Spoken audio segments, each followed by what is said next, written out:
O Senhor esteja convosco. Ele está no meio de nós. Proclamação do Evangelho de Jesus Cristo segundo Mateus. Glória a vós, Senhor.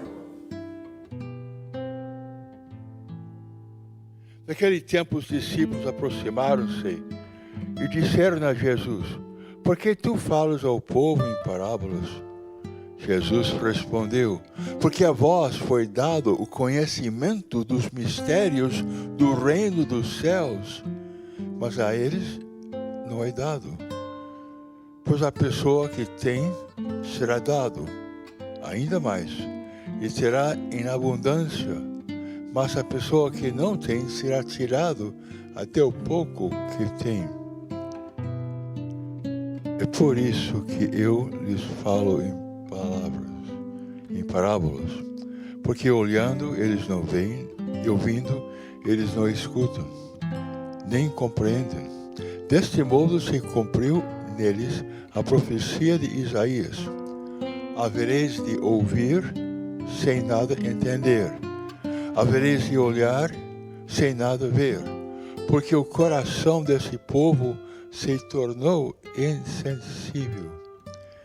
Eles ouviram com a má vontade e fecharam seus olhos para não ver com os olhos, nem ouvir com os ouvidos, nem compreender com o coração, de modo que se convertam e eu vos cure. Felizes sois vós, porque vossos olhos veem e vossos ouvidos ouvem. Em verdade vos digo, muitos profetas e justos desejavam ver o que vedes e não viram, desejaram ouvir o que ouvis e não ouviram. Essas são as palavras de salvação. Glória a vós, Senhor.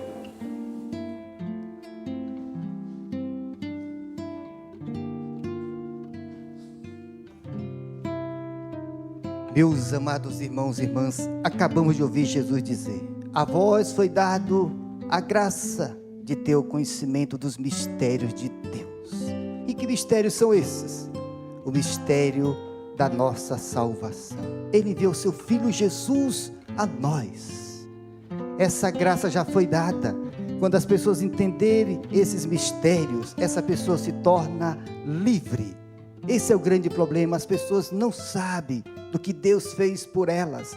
Por isso que a maioria vive ainda abatida, com medo. Não, a nós foi dado a vida. E Jesus está dizendo: vocês são felizes, porque vocês estão ouvindo aquilo que os profetas desejaram e não ouviram. Vocês estão vendo aquilo que os profetas quiseram ver e não puderam ver. É o Filho de Deus. Ele está em nosso meio. Ele está vivo em nosso meio. O Antigo Testamento, na primeira leitura, nós vimos a manifestação da glória de Deus, onde Deus pediu que se reunisse todo o povo ao pé de uma montanha, porque ali seria dado as tábuas da lei, os 10 mandamentos. É um capítulo muito importante, mas naquele monte aconteceu somente a manifestação da glória de Deus, com sinais, relâmpagos, trovões. A Bíblia diz que o povo de Deus tremeu de ver a glória de Deus, e era simplesmente manifestação da glória de Deus, não era o próprio Deus. Nós estamos também no pé de um monte, nesta manhã. Esse monte é o altar de nosso Senhor Jesus Cristo. Aqui acontece a maior manifestação, o maior poder que jamais aconteceu em nenhum momento da história. Aqui acontece a atualização daquilo que nosso Senhor Jesus Cristo fez por nós de uma vez por todas. O Filho de Deus, no alto da cruz, entregando a vida para me salvar, para te salvar, para nos curar, para nos libertar. Esse é o verdadeiro monte. É nesse que nós devemos realmente estar exultando de alegria. Por isso que a gente tem que ter uma fonte que a gente fique maravilhado, e essa fonte é Deus. Quem me conhece, eu estou sorrindo de manhã, de tarde, de noite, toda hora, não porque não tenho problema, à vontade, só dou com problema, eu sou PhD em problema, só problema, mas eu não tenho meu olhar sobre um problema, eu tenho meu olhar sobre Deus, que está comigo, Deus que entregou a vida por mim, sobre o Filho amado de Deus, que me ama, que se entrega por mim. Aqui está o motivo da minha alegria, aqui está o motivo da minha exultação, de me ver constantemente. Não é que eu não tenha problema, mas eu não me deixo vencer pelos problemas, porque agora nós podemos olhar para a solução dos nossos problemas, que é nosso Senhor Jesus Cristo. É assim, meus amados irmãos, que nós temos que caminhar e trazer as pessoas a Ele agora, porque nós conhecemos, disse Jesus, a vós foi dado conhecer este mistério. Tragam as pessoas a Jesus Cristo. É só isso a nossa missão, porque quem fará é Jesus Cristo, quem realizará é o Senhor. Como no Antigo Testamento, na primeira leitura, no Êxodo 19, que Deus mandou Moisés trazer o povo ao pé da montanha. Traga o povo para a missa, sobretudo. Traga o povo diante de Jesus na Eucaristia e diga, fica aí, não precisa ele entender, traga diante do Senhor, que o Senhor irá realizar a obra. Porque assim está na Bíblia. As pessoas traziam as pessoas a Jesus Cristo e Jesus as curava. A Bíblia não diz que aquelas pessoas tinham fé, mas alguém trazia. Você se recorda daquele paralítico, aquele homem que estava numa maca, que 4 homens trouxeram e colocaram diante de Jesus? Foi o suficiente para Jesus perdoar os seus pecados e para curar as suas enfermidades. Temos que trazer as pessoas. Não venha só, traga os seus no teu coração, se eles não estão vindo fisicamente com você, mas traga no teu coração, diante desta montanha, que é agora o altar, que aqui não é mais só a manifestação da glória de Deus, é o próprio Filho de Deus, entregando a sua vida para me salvar, não só há 2000 anos, agora também, porque a missa atualiza aquilo que Jesus fez de uma vez por toda na cruz. É atualização, é como se fosse algo contínuo, sem cessar. Indo ao pé da cruz de Jesus, lá estavam todo tipo de pessoa. Não tinha só a Virgem Maria, nem João, mas também tinha os soldados, tinha de todo tipo. E o Filho de Deus estava dando a vida por todos eles. Vamos nós então nesta manhã olhar para o Senhor, porque Jesus está dizendo, vocês são felizes porque vocês estão ouvindo a palavra de Deus, ouvindo o próprio Filho de Deus. Meus amados irmãos, nós temos a graça hoje de ter a Bíblia na mão, de ouvir a Deus. Meu Deus do céu, Santa Teresinha, Santa Teresinha desejou conhecer o hebraico para ler a Bíblia em hebraico, desejou conhecer o grego para ler a Bíblia em grego.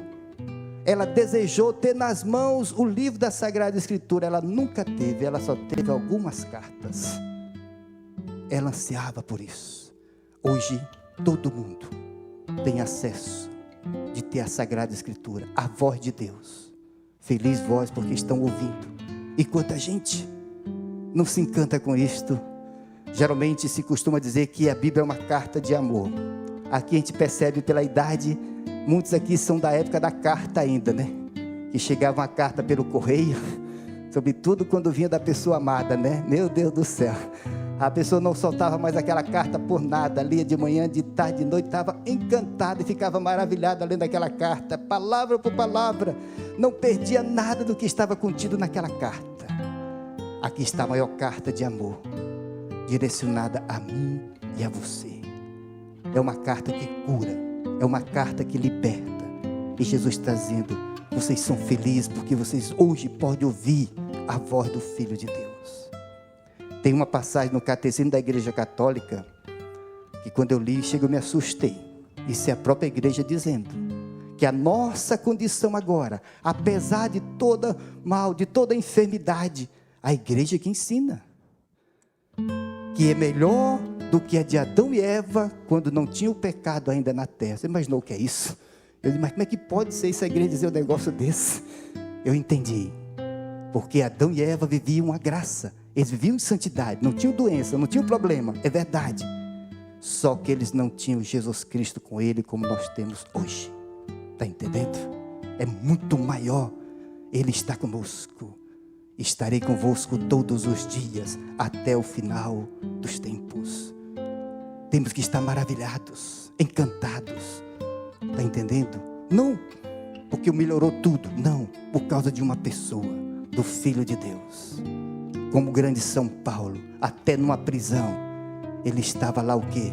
Dando glória a Deus, louvando. Um homem preso, um homem ferido, com as suas doenças, mas ele estava louvando porque ele tinha o seu olhar em Deus. É possível sim, viver apesar das tribulações, maravilhados com Deus. Deus, Ele quer nos encantar, e o encanto de Deus é este, é o seu Filho Jesus que Ele mandou a cada um de nós. E eu termino agora com uma frase da definição de São Paulo. Por que São Paulo era tão encantado? Um homem que passou por tantas coisas. Se você quer conhecer um pouquinho do sofrimento de Paulo, você leia a segunda carta de São Paulo aos Coríntios, o capítulo 10 e 11. Só basta ler esse capítulo, você vai entender o que ele passou. Quando eu leio aquilo ali, chega o tremo da cabeça aos pés. Nossa, Senhor não deixou passar por isso não. Mas era o homem mais encantado, o homem mais inflamado que já se passou nessa terra por causa de nosso Senhor Jesus Cristo. E eu descobri, porque isso está na carta aos Gálatas, capítulo 2, versículo 20. São Paulo dizia isso. Quem é Jesus Cristo para ele? É aquele que me amou e se entregou por mim. Por isso que ele estava maravilhado. Me amou e se entregou por mim. Coragem, meus amados irmãos e irmãs. Vamos ver também encantado. Tire seu olhar do problema. Olhe para a glória de Deus. Olhe para o Filho de Deus. Ele está contigo. E por estar contigo, você vai poder enfrentar e superar todas as coisas. Daqui a pouco, nessa montanha sagrada, o altar é Jesus que está dizendo: isto é meu corpo, isto é meu sangue dado por vós. E na hora que você comunga, você tem a vida eterna. Sabe o que é isso? Você já venceu até a morte. O pior inimigo, na hora que um católico comunga, ele venceu a morte. Se a morte não tem mais poder sobre mim, o que temerei?